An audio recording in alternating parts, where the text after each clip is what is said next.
السلام علیکم۔ ہو سکتا ہے جو تم مانگ رہے ہو وہی تمہیں ملنے والا ہو۔ تم دیکھنا، تمہارے صبر سے ایک دن موت سے وجود میں آئیں گے۔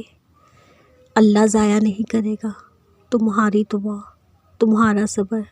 ذرا انتظار کرو، وہ کن فرمائے گا اور تم گرتے گرتے سنبھل جاؤ گے۔ بے شک میرا رب جو چاہے کر سکتا ہے۔ دعا کا رنگ نہیں ہوتا، لیکن یہ رنگ لے آتی ہے، اور عنقریب اللہ تمہیں اتنا عطا کرے گا کہ تم راضی ہو جاؤ گے۔ جن کا ہونا کہیں سے بھی نظر نہیں آتا، اللہ کی مدد سے وہ کام بھی دیکھتے ہی دیکھتے ہو جائیں گے۔ ہر دور میں معجزے ہوتے ہیں، ہر شخص کے لیے معجزے ہوتے ہیں۔ کوئی اسے موسیٰ کی طرح پکارے تو صحیح، وہ جس نے دعا مانگنا سکھایا ہے وہی عطا بھی کرے گا۔ گری ہوئی ساری بات اللہ کی رضا کی ہے۔ اگر وہ چاہے تو کیا نہیں ممکن، اگر وہ نہ چاہے تو کیا کرے کوئی۔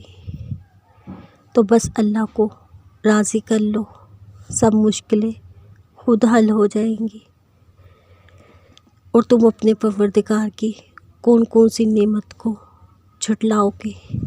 تہجد کی عبادت سے ہی تو معجزے ہوا کرتے ہیں، تہجد کی دعاؤں سے تو نصیب بدلا کرتے ہیں۔